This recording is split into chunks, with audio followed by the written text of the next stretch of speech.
Bab 082. Din tersenyum kecil, meski itu tidak terlihat oleh Azarin. Sudah kewajibanku. Apalagi di negara orang. Aku harus memastikan kamu aman, jawabnya sambil kembali menatap jalan di depan. Perjalanan menuju masjid cukup jauh, diiringi keheningan yang menyesakkan. Hingga tiba-tiba, sopir taksi tua itu membuka pembicaraan dalam bahasa Arab, membuat Din terkejut. "Wanita itu istrimu?" tanya sopir dengan nada ramah, sambil sesekali melirik ke cermin spion. Din tidak langsung menjawab. Dia menoleh, bingung harus berkata apa, tetapi pria tua itu melanjutkan tanpa menunggu respons.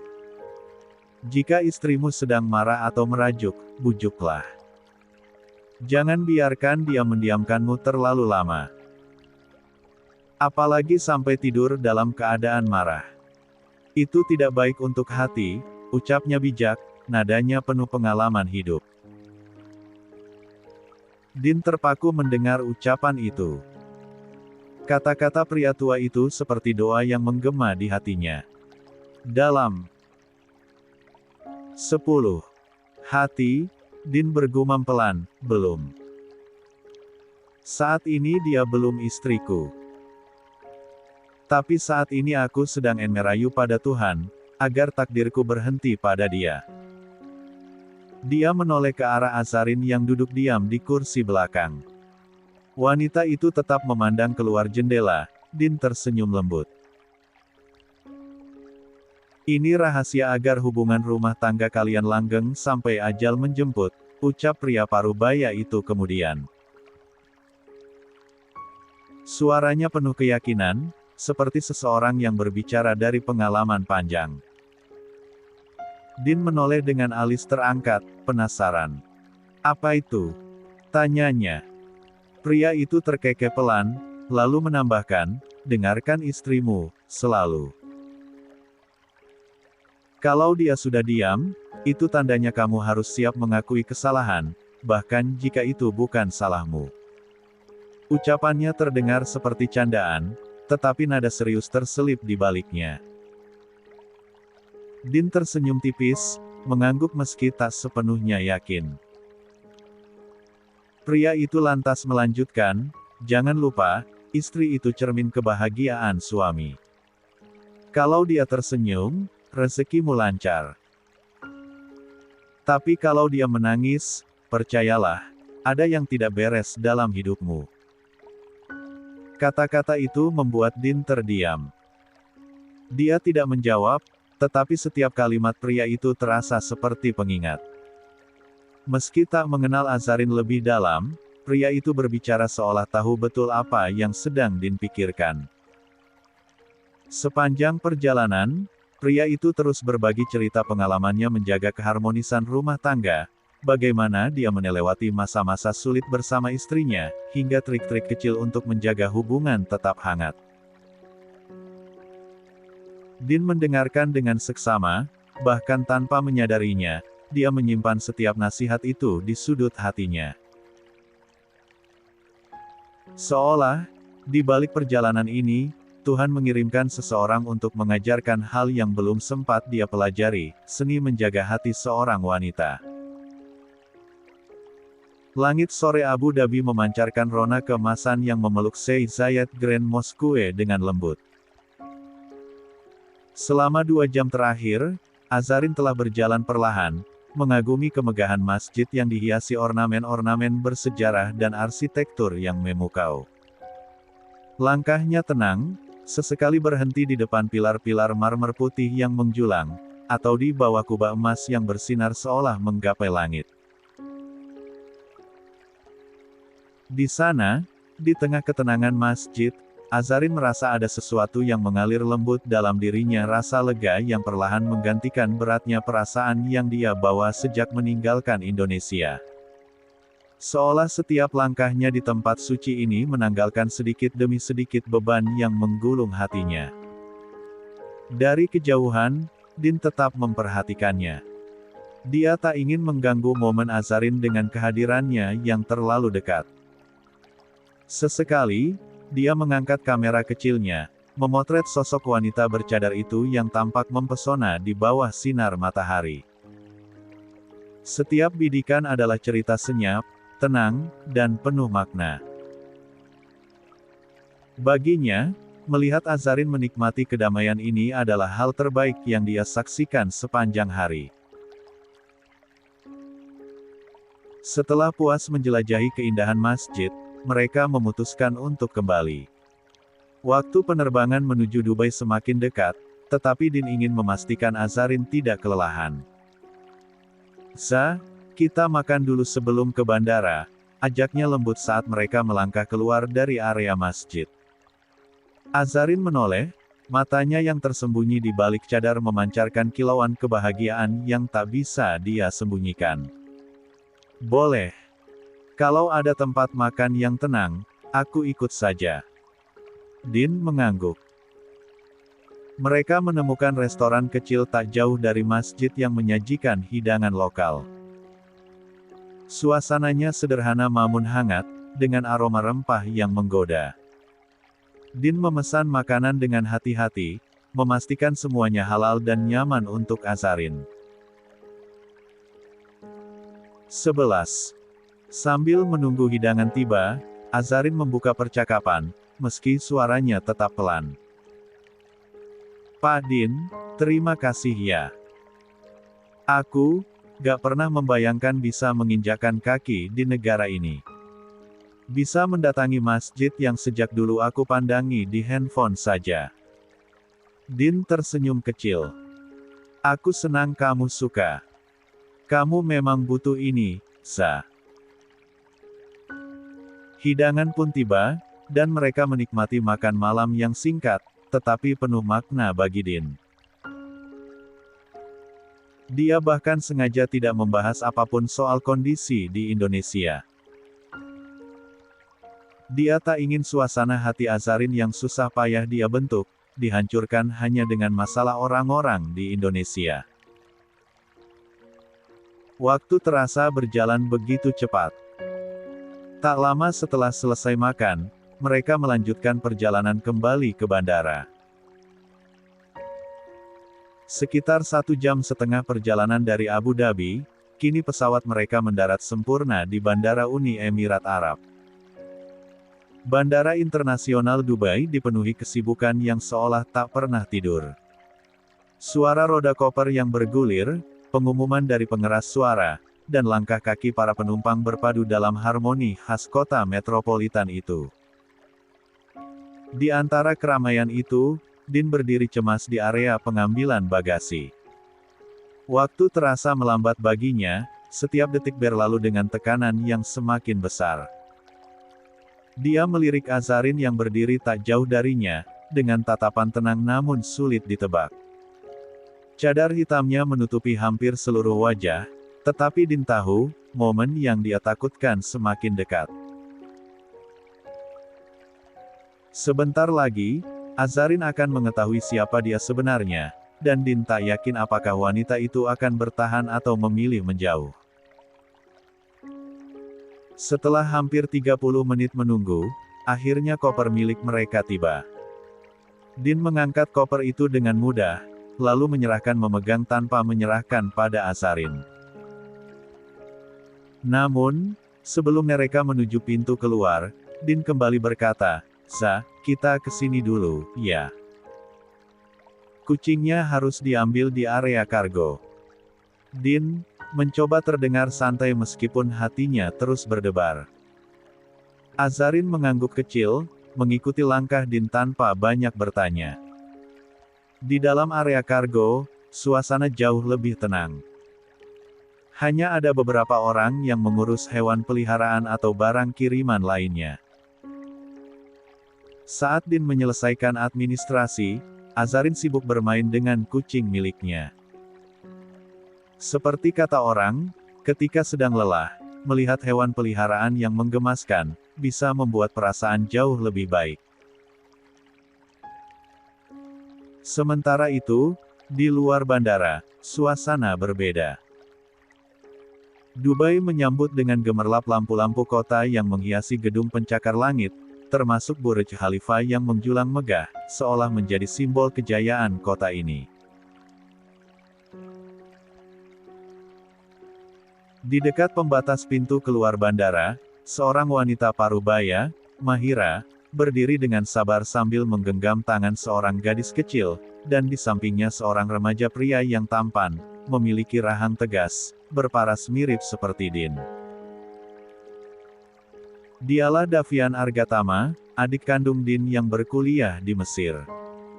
Dia berdiri di samping Alina. Sama halnya dengan Alina, dia menjadi orang yang paling penasaran dengan sosok wanita yang telah diceritakan sang ibu. Bunda lama banget, Nek. Alina udah gak sabar mau peluk Bunda, kata gadis kecil itu dengan suara cadel yang manis, matanya berbinar penuh harap. Mahira tersenyum, mengusap lembut rambut Alina. Sabar, sayang. Sebentar lagi Bunda datang. Mereka masih mengambil barang di dalam. 12. Alina, bisik Davian pelan. Nanti kalau bundamu datang, langsung bilang ke Bunda, Alina punya om tampan, godanya dengan nada candaan. Gak boleh. Bunda cuma punya ayah aja. Sungut Alina. Gaya berbicaranya yang belum fasih itu, membuat siapapun gemas dengan tingkahnya. Bunda gak bisa punya ayah, ucap Davian serius, tetapi raut wajahnya berusaha menahan gelak tawa. Coba aja nanti kalau Bunda dan ayah datang, terus Alina bisa, ayah, Bun pelukan dong. Pasti ayah gak mau. Kening Alina berkerut, kesal bercampur dengan penasaran. Gak mungkin. Coba aja, ucap Davian seraya menyeringai. Dalam hati dia bersorak girang, berhasil membuat kakaknya mati kutu nanti. Alina, panggil Davian lagi, membuat gadis itu mendelik kesal. Nanti kalau ayah dan bunda gak mau pelukan, Alina nangis aja. Terus bilang gini, ayah dan bunda udah gak sayang sama Alina. Gitu ya, bilangnya. Sembari berbicara Davian terus melirik sang ibu yang sedang fokus. Kemudian dia terkekeh pelan. Alina, itu ayah datang. Seru Mahira sambil menggoyangkan tangan kecil Alina. Sementara tangannya yang lain menunjuk ke arah pintu keluar dari bandara. Sontak saja Alina langsung berteriak heboh, ayah, bunda, Alina di sini. 13. Bunda. Bunda. Teriak Alina dengan suara kadelnya, membuat beberapa orang di sekitar melirik sambil tersenyum. Azarin, yang mengenakan cadar hitam, tak mampu menahan senyum yang merekah di balik penutup wajahnya. Tatapannya hangat, penuh kerinduan yang seolah terpancar jelas, meskipun sebagian wajahnya tertutup. Langkahnya ringan menuju gadis kecil itu, seolah semua rasa lelahnya terangkat oleh semangat Alina. Namun, di sisi lain, Din justru tampak tegang. Sorot matanya tajam, mengawasi seseorang yang berdiri tak jauh dari Alina dan Bu Mabira. Sementara itu Davian membalas tatapan Din dengan senyum lebar, menunjukkan deretan giginya yang rapi. Wajahnya tenang, tetapi ada aura percaya diri yang terasa menusuk. Langkah Azarin akhirnya berhenti tepat di depan Bu Mahira. Wanita parubaya itu menyambutnya dengan pelukan hangat, erat, dan dalam, seolah sedang melepas rindu yang telah tertahan terlalu lama. Alhamdulillah, guman Mahira lirih, penuh rasa syukur. Setelah beberapa saat, dia perlahan melepaskan pelukannya, tetapi tak berhenti di situ. Kedua tangannya membingkai wajah Azarin, yang masih tersembunyi di balik cadarnya. Tatapan Mahira begitu sendu, penuh kasih, seakan berbicara banyak hal yang tak terucap. Capek ya, Nak?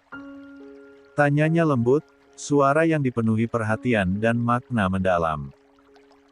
Azarin mengangguk kecil, suaranya lirih ketika menjawab, "Dikit, Bu."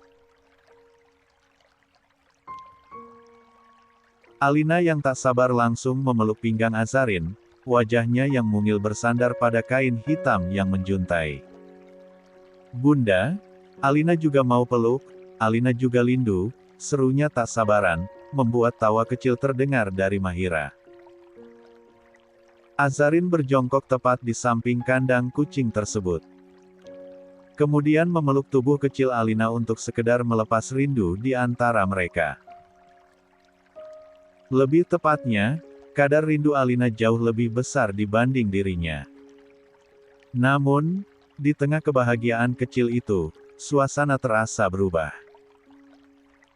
Din yang berdiri tak jauh di belakang Azarin tak melepaskan pandangannya dari Davian. Ketegangan di antara mereka semakin terasa, seperti dua kutub magnet yang saling bertolak. Davian, dengan tenangnya, melangkah mendekat. Senyum di wajahnya tetap lebar, tetapi matanya mengarah langsung ke Din. Ada sesuatu di balik tatapan itu, sesuatu yang membuat Din semakin waspada. "Selamat datang di Dubai," ujar Davian, suaranya rendah namun jelas, memecah suasana romantis Alina dan Azarin. Pelukan kedua wanita itu langsung terlepas. Azarin mendongak, tetapi hanya sesaat sebelum akhirnya dia memalingkan wajah. Sementara Davian sudah menyunggingkan senyum penuh makna. "Ah, calon kakak ipar. Kenalkan aku Davian Argatama, anak bungsu di keluarga Argatama," ucap Davian seraya mengulurkan tangan, ketika Azarin berdiri di samping Mahira sang ibu. Azarin mengangguk kecil, lalu menyatukan kedua tangannya di dada. "Aku Azarin Nafisa. Panggil senyamannya saja. Asal, bukan kakak ipar." Suara Azarin memang pelan, tetapi tersirat ketegasan. Sontak saja Din melirik tajam pada Davian. Adiknya memang terkenal dengan sikap tengil, mudah akrab dengan siapa saja. Jika dulu Safa mendiang istrinya kerap terhibur dengan guyonan Davian, kini Azarin berbeda jauh. Azarin merupakan wanita mandiri, tak mudah akrab dengan lawan jenis. "Oh, maaf. Davian lantas menggaruk kepalanya yang tidak gatal. Suasana mendadak canggung. 14. Azarin tak lagi mempermasalahkan, dia lantas melirik Din sekilas. Pria itu sejak tadi hanya membuat Azarin tak enak, karena sejak tadi dia sibuk sendiri dengan Mahira dan Alina. Bu. Kenalkan dia. Bunda, ayo kita pulang." "Tapi Alina mau semobil sama ayah dan bunda," ujar Alina dengan polos sambil mengguncang tangan Azarin. Bandara Dubai malam itu dipenuhi dengan suara langkah kaki dan pengumuman keberangkatan yang menggema. Di tengah keramaian, Azarin berdiri terpaku, mencoba memahami seruan Alina barusan. Keningnya berkerut, meski ekspresinya tersamar di balik cadar. "Ayah." Gumamnya pelan, pandangannya menyapu area sekitar. Yang ada hanyalah Din yang berdiri kaku di sebelah Davian. Sementara Davian sendiri, hanya tersenyum tipis. "Ayah yang mana?" Ketegangan mulai terasa. Waktu seolah melambat ketika Azarin akhirnya menyadari sesuatu. Nama Din dan Davian yang terakhir terdengar sangat mirip Argatama. Ditambah lagi, wajah Alina yang semakin jelas terlihat di bawah lampu bandara memiliki kemiripan yang tak terbantahkan dengan Din. Jantung Azarin berdebar keras. Tubuhnya mendadak membeku. Tidak mungkin, pikirnya dalam hati. Din, pria yang selama ini menjadi pengacaranya, dan akhir-akhir ini perlahan menjadi sahabatnya, ternyata adalah ayah dari Alina, gadis kecil yang selama ini menganggapnya sebagai ibu. Sorot mata Azarin melebar sempurna, kedua tangannya tanpa sadar, meremas gamisnya. Sementara Din, menyadari perubahan sikap Azarin, dia maju selangkah, bibirnya seakan ingin terbuka untuk menjelaskan. Namun, suara lembut Bu Mahira memotong. Kita pulang dulu saja. Semua sudah lelah. Jangan terlalu banyak berpikir di sini, ucap Bu Mahira bijak. Nada suaranya lembut namun tegas, mencoba meredakan ketegangan yang mulai terasa di antara mereka.